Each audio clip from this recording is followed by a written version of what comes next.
ibiganiro bya Peter Nzaba, Imana ibaha umugisha. Niba warakanze subscribe ndagushimiye, niba kandi utarakanda subscribe ikande kugira ngo tujye tubana mu biganiro byacu bigiye bitandukanye, kandi wibuke gukora kukazogera. Uyu munsi rero ndagarutse kubaganiriza ku bintu bidasanzwe biri kuba mu isanzure ku iyi tariki ya 3/6/2025 ku bantu bafite igice cy'ukwezi mu kiganza. Uyu ni umunsi udasanzwe, ni itariki ifite ibintu byinshi isobanuye ku muntu ufite igice cy'ukwezi mu kiganza. Umuntu ufite igice cy'ukwezi mu kiganza ku itariki ya 3/6/2025 arangwa n'imico ikurikira hashingiwe ku ishusho y'amabanga, imbaraga n'iyerekwa y'iyi tariki. Kuri ino tariki isanzure riba ryabaye open, riri kwakira ibyifuzo bya buri muntu wese ufite igice cy'ukwezi mu kiganza. Niyo mpamvu kuri iyi tariki nifuje ibintu kubibaha kugira ngo mumenye aya makuru adasanzwe, umenye ufite igice cy'ukwezi mu kiganza ku itariki yo kuwa gatatu, ku itariki ya 3/6/2025. Ese bihuriye he n'imbaraga mfite? Ahangaha imbaraga z'isanzure ziba ziri ready yo kwakira ibyifuzo byawe. Niyo mpamvu ari umwanya mwiza wo gusaba byose ushaka uzagenderaho mu minsi yawe iri imbere. Hari na kode ifungura amahirwe y'ubuzima bwawe. Iyo kode ni 369.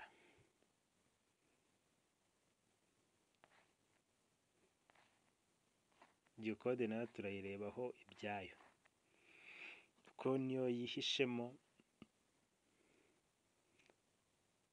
amabanga, amahirwe n'ibyo bizakubaho mu buzima bwawe. Usaba nabi bibaho mu gihe iyo kode izaba irangiye.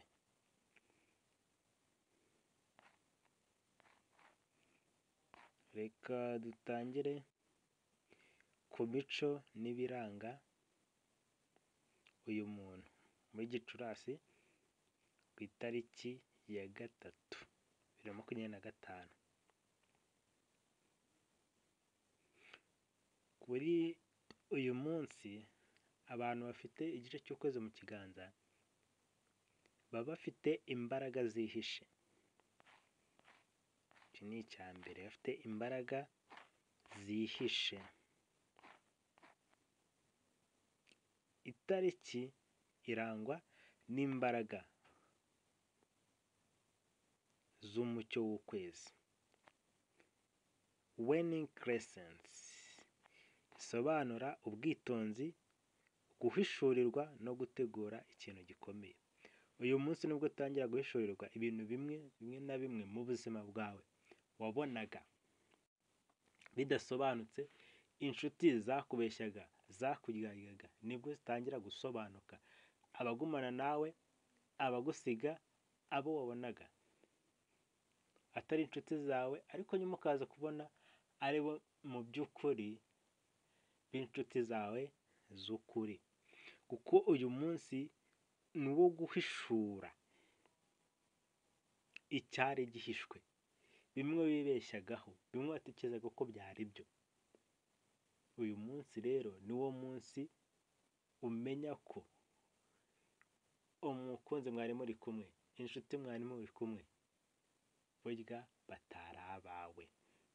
Niyo mpamvu uyu munsi rero wiga kurekura ikitari icyawe, icyawe ukaba ari cyo ugumana. Uyu muntu aba afite inkomezi zituruka imbere, aratekereza cyane kandi akunda gutuza imbere yo gufata ibyemezo. Uyu muntu kubera ko muri we aba afite imbaraga zihariye kandi zifite aho ziri connected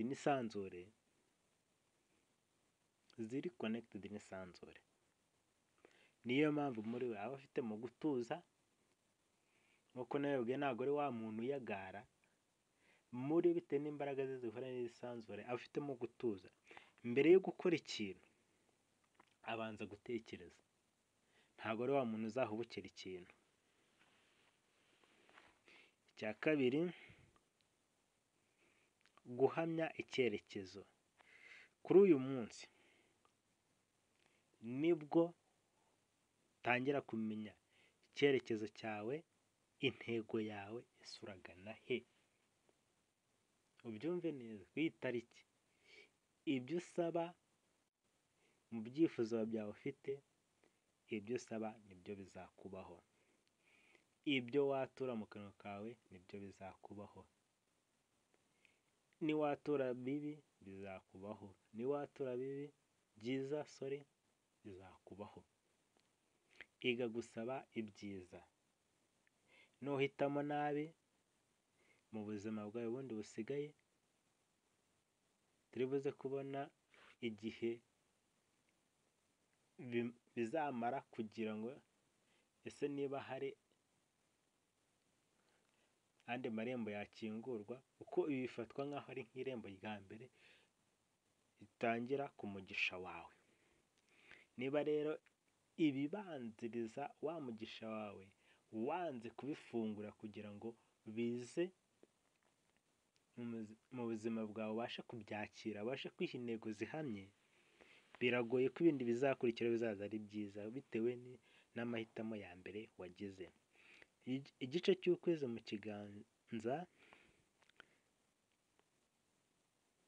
gishushanya umuntu ufite icyerekezo cyihariye, utari wa muntu ukurura ku mpamvu zigaragara gusa. Uyu muntu bitewe na ziriya mbaraga aba yifitemo, ntabwo ari wa muntu upfa gufata icyemezo ahubutse.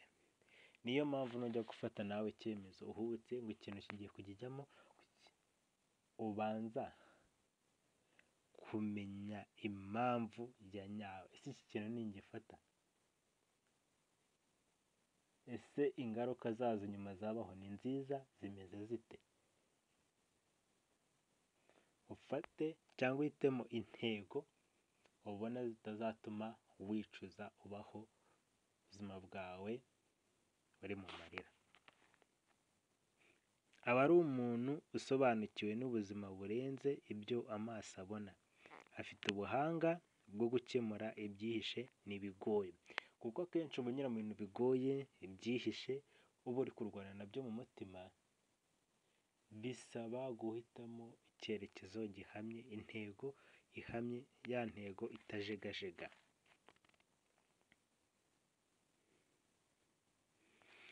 Niba ufite igice cy'ukwezi mu kiganza, ikindi cya gatatu kikuranga kuri iyi tariki, mu mico y'urukundo, imico mu rukundo kuri iyi tariki, akunda bucece ariko bikomeye. Ni umuntu wiyemeje cyangwa wiyemeza, wiyubashye kandi wifitemo urukundo rutuje. Nk'uko nahoze mbibabwira, uyu muntu ntabwo asamara, ntabwo ari wa muntu mu rukundo uzabona ari nyamugihe. Iyo bigiye ibintu bye abitwara gahoro gahoro kandi akiyemeza, icyo yiyemeje aragikora, kandi akunda kwiyubaha, kandi yifitemo urukundo rugenda slow motion, gake gake, ntabwo ari rwa rukundo rw'akavuyo. Ashobora kutavuga byinshi ariko agakora ibigaragaza urukundo rw'umwimerere kandi rufite uburemere. Ni wa muri bo, aba bantu ntabwo bagira amagambo menshi, niyo muri kuganira, niyo muri kuvugana, si wa muntu uzumva afata amagambo ayadondoberekanya rimwe rimwe, avuga ibintu byinshi cyane, avuga bike bibaze kandi bifite intego. Ntabwo ari ukuvuga ibyo abonye byose. Ikindi cya kane kikuranga kuri ino tariki, uba ufite ubuhanuzi bwo kugurizwa. Ubuhanuzi bwo kugurizwa. Iyo ufite igice cy'ukwezi mu kiganza ku iyi tariki,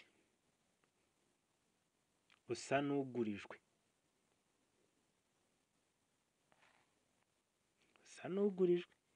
Iki kintu cyumve neza.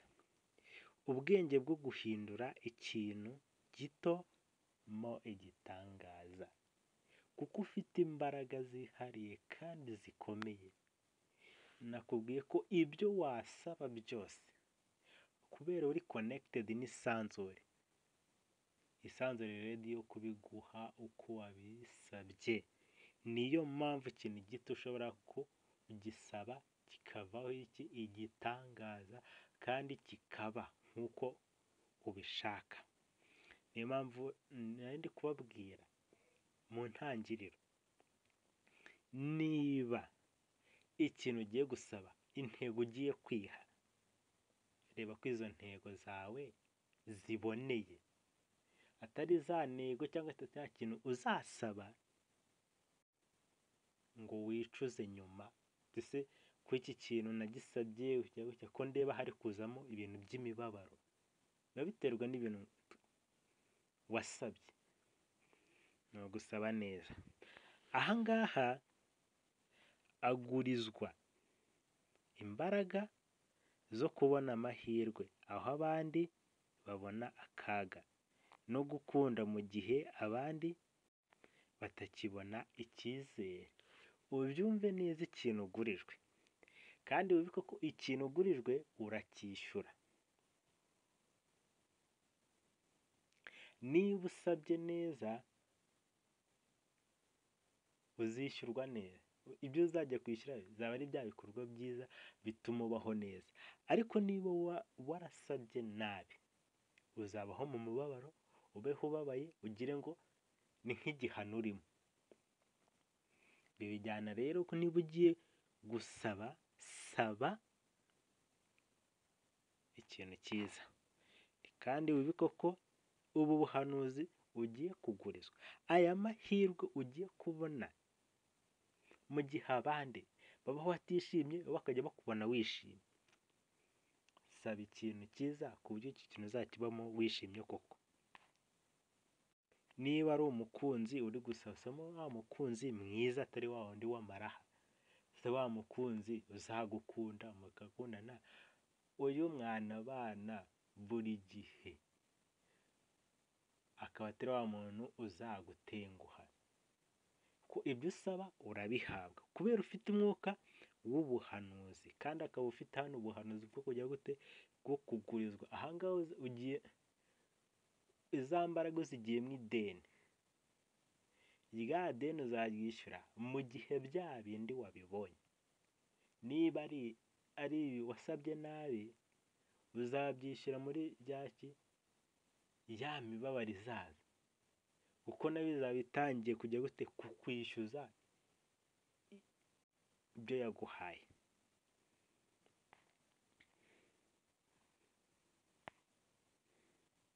Nubwo igice cy'ukwezi kitaruzura,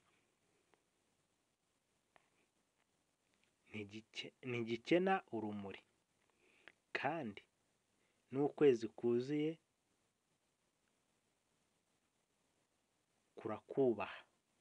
Niyo mpamvu rero nawe ibintu ugiye gusaba, shyiramo respect, byubahe, wubahe n'izo mbaraga ufite, wubahe n'isanzure, urisabe ibintu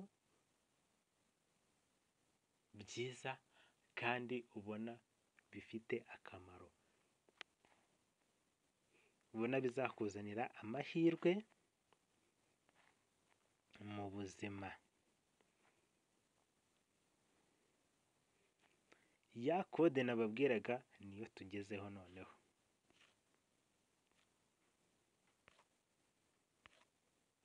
Kode nababwiraga niyo tugezeho ubu ngubu, niyo ngiye kubabwiraho. Kode ihuzwa n'uyu munsi ifatwa nk'urufunguzo rufungura amahirwe yawe mu buzima. Niba ufite igice cy'ukwezi mu kiganza, tega amatwi wumve iyi kode neza.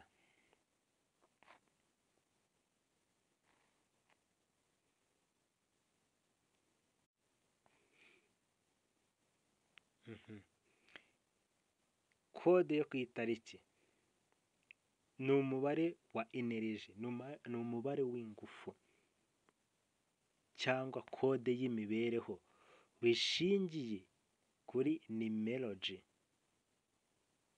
Numerology, ubumenyi buvuga ko buri mubare ugira imbaraga zihariye. Aha ngaha ndabasobanurira iyi kode uburyo ki yabonetse. Reka dusuzume itariki ya 3/6/2025 uko itanga kode. Kubara umubare w'itariki, life path number. Itariki ya 3/6 twandika 03 akarongo kaberamye 0 6 akarongo kaberamye 2025. Uko tubibona kugira ngo tubone iyo kode. Iyo kode nayibabwiye ni 369. Tugiye kureba ukuntu tubona ya 369. Tugabanya buri cyiciro mu mibare y'uruhande rumwe. Dufata 0 yo kuri 0 tugateranyaho 3 yo ku itariki bikaba 0 uteranyijeho 3 ni 3. Tugahita tujya ku kwezi, 0 uteranyijeho 6 yandi twandika 0 0 uteranyijeho 6 bikaba 6. Tugahita tujya ku mwaka 2025 ni 2 0 2 5. Tugafatanya 25 tukayiteranya, tugafata 2 tugateranyaho 0 tugateranyaho 0 tugateranyaho 5 bigize umwaka 2025. Ibyo biteranyije bibyara umubare 9. Ariyo mpamvu kode ari 369.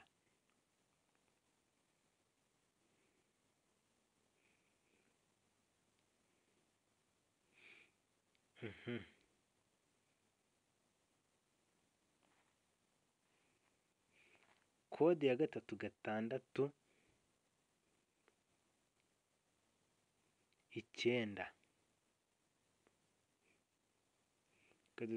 turebe kuri iriya kode ya nyuma ariyo y'9. Turebe ibyo uriya mubare 9 ibyo uhagarariye, ibyo uguhishiye.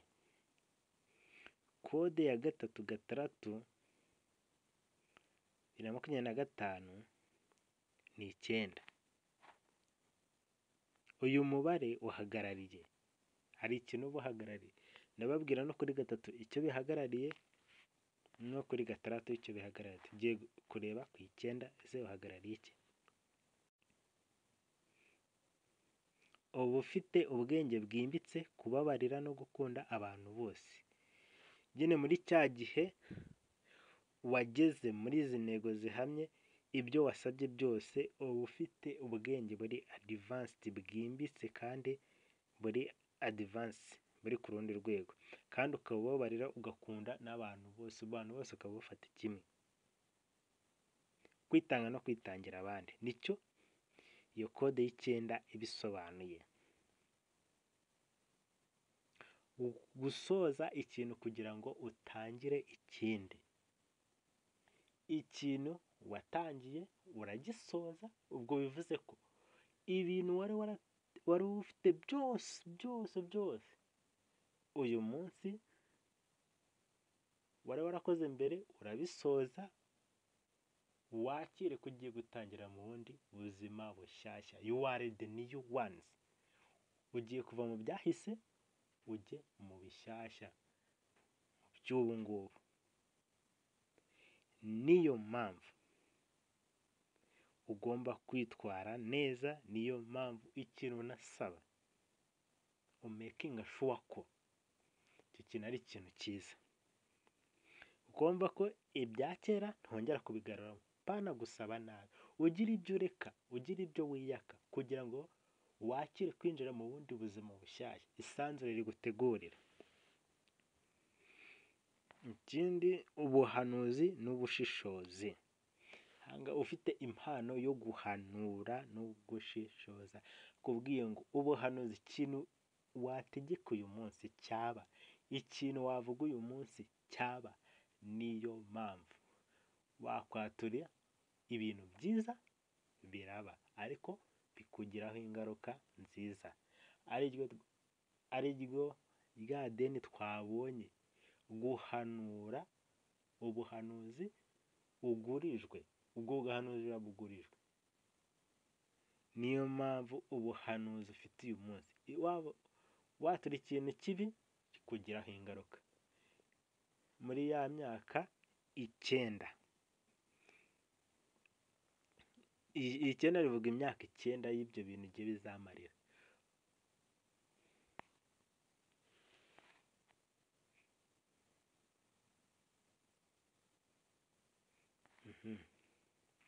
Umuntu ufite iki kimenyetso cy'itariki aba afite impuhwe n'icyerekezo gihambaye. Akunda gutekereza ku buzima bufite agaciro karenze inyungu ze bwite. Ashobora kuba umuganga, umuyobozi, umuhanuzi cyangwa umukozi w'imbabazi. Niyo mpamvu ngiye ko uyu muntu ari umuntu ukomeye. Niyo mpamvu iyi tariki agomba kwizirikana kandi ikamubera intangiriro y'ubuzima bwe bushyashya butarimo kujagarara.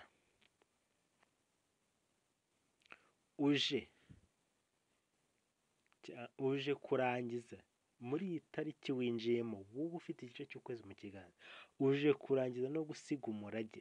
Si ukubaho gusa, ahubwo no kuba urumuri mu mpera y'umuhanda. Ubwo muri make wowe uje kurangiza ibitari byararangiye, bya bindi muri ino myaka 9 ugiye kujyamo, ariryo rya 9 risobanura imyaka 9. Kode ya 3 ni ku itariki 3, 6, 9. 3 ni itariki, 6 ni ukwezi, 9 ni iki? Ni imyaka ugiye kubamo. Ubwo bivuze ko muri iyo myaka uje kurangiza ibitari byararangiye, ugiye gusiga umurage mwiza. Nuhitamo nabi, wibuke ko ubwo ugiye gusiga umurage mubi. Nuhitamo neza, wibuke ko ugiye gusiga umurage mwiza, kandi ugiye kubera abandi iki? Urumuri. Ugiye kuba role model y'abantu benshi. Niyo mpamvu rero ibyo usaba ugomba gupeyaringa attention, uko byakugiraho ingaruka muri iyo myaka 9 yose.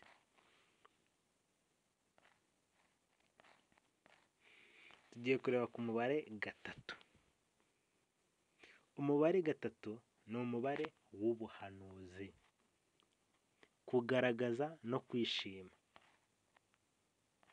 Imbaraga za gatatu: ubuhanuzi n'ubuhanuzikazi. Abafite uyu mubare baba bafite impano yo kuvuga, kuririmba, kwandika cyangwa kugaragaza amarangamutima. Muri burumva ko abo bantu impano bifitemo ni nyinshi cyane. Abantu benshi tujya tubabona bafite impano yo kuvuga mu ruhame, speech, agatanga speech, akaririmba. Abahanzi tujya tubabona, akandika, abanditsi, kugaragaza amarangamutima. Wa muntu ukugirira impuhwe, wumva akubonye akavuga ati yoo, akaba yagufasha. Ikindi, itumanaho.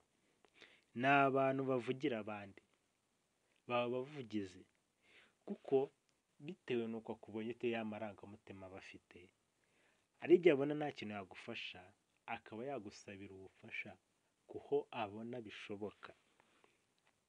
Bafite amagambo atera icyizere n'amagambo y'ukuri. Abantu amagambo yabo ntabwo yagukuramo icyizere, ahubwo akuremamo icyizere, kandi aba yuje ukuri. Ntabwo uyu muntu abeshya, ibyo avuga ni ukuri. Kuko iyo yatuye ikintu kibi nawe kimugiraho ingaruka, iyo yatuye ikintu cyiza kimugiraho ingaruka nziza. Kwishima no kuba aho abandi bari. Bafite akanyamuneza, bakunda guseka. Ni abantu bikundira guseka, kandi bakurura abandi mu buryo bworoheje. Ni abantu bari more attractive. Ni ba bantu utagira gute, utabasha kuba wamubona gutya ngo ntabe yagukurura. Buri wese ahita akwishimira, akakwita akwiyumvamo.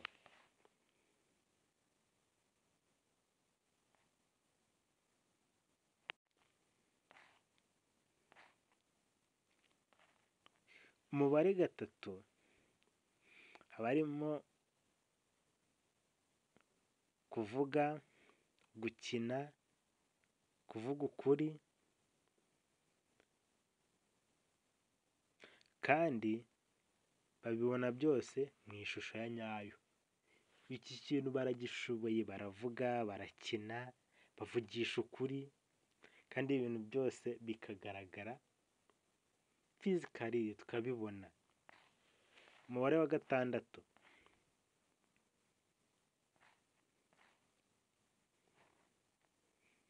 umubare wo kwitanga, urukundo n'umuryango. Imbaraga za gatandatu: urusobe rw'urukundo. Bafite umutima wuje impuhwe, kwitangira abandi n'ineza idacogora. Abantu bitewe urukundo rwabo baba bumva, impuhwe baba bafite, kuba abandi batagira ikibazo, kuba babagirira neza, nibyo bituma urukundo rwabo akenshi ruzamo ibintu by'urusobe rw'amayobera, ku buryo n'umuntu bakundanye usanga bibaza kuri uwo muntu ngo arabatendeka, kandi muri we yifitemo umutima utuje w'impuhwe, kwita ku bandi n'ineza y'abandi. Aha bakubona bakagira ngo uri kubatendeka. Nureba neza uyu muntu uzasanga ari wa muntu utanyura ku muntu, ntabwo azanyura ku muntu ntamuvugishe, ntazanyura ku muntu ubabaye ngo ye kumutekerezaho, usange ararangaye nubwo yabona nta kintu amufasha, ariko ntabwo abura kumutekerezaho. Ashobora kuba yamusabira n'ubundi, twabonye ko yamusabira n'ubundi bufasha, ariko ntabwo abura kugira gute, kumutekerezaho, kwitangira abandi, cyangwa kwitangira abandi no kwita ku bandi. We akumva muri we ibyo afite abisiga ku ruhande, ahubwo akareba kuri ba bandi bari kumwe se bameze bate. Umuryango: umubare gatandatu uhora wifuza guhuza, kubaka no kurinda abo akunda. Usanga uwo akunda, uwo babana, aba yifuza ko mu mpande zose yaba nta kibazo afite. Umuganga w'umutima ni abantu bakundwa kubera uburyo bumva abandi, bababarira kandi bitangira ku mutima. Ni abantu bakundwa n'abandi kubera barumvwa kubera kwa kundi agutega amatwi, arakwandastendinga. Niyo mpamvu uyu muntu aba muganga w'umutima, niyo mpamvu abantu bakunda komora ibikomere. Ni abantu bababariye, iyo basabye imbabazi barakubabarira.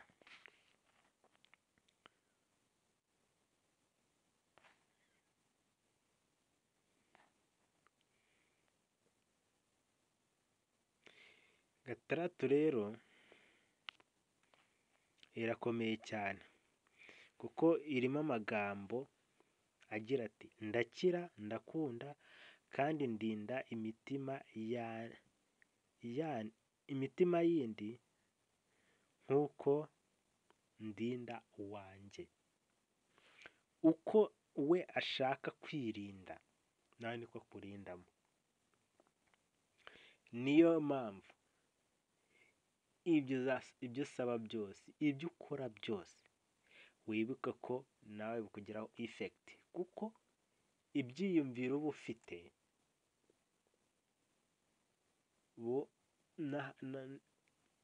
bikugiraho ingaruka, bikagira ingaruka no ku bandi. Abandi nibifiriza nabi, nawe bizakugiraho effect, bibe byakwangiza, byatuma wumva utameze neza mu mubiri. Umwihariko wa gatatu na gatandatu, kuri iyi tariki ya gatatu z'ukwa gatandatu 2025, harimo umucyo n'ubuhanuzi. Urumuri, twabibonye ko harimo urumuri n'ubuhanuzi. Urukundo n'ubwitange, bivuze ko uyu munsi ari uwawuvutseho cyangwa uhuje n'ubuzima bwawe, afite imbaraga zihariye zo kuganira ku byiza by'urukundo n'ubuzima bufite intego. Bivuze ko kuri uyu munsi ibintu ugomba kwitaho, kugira intego, ukagira ibintu usiga inyuma, ibikubangamira, ibyakubazaga byose ukabisiga iruhande, ugatangira bushyashya, ukamenya ko ugiye kujya mu bundi buzima ugiye kubamo bwiza. Ibyo watura, ibyo usaba Imana, umenye ko ari byo ubamo mu myaka 9. Murakoze cyane, ndabashimiye, mukomeze gukora subscribe mukanda no kukazogera. Murakoze cyane.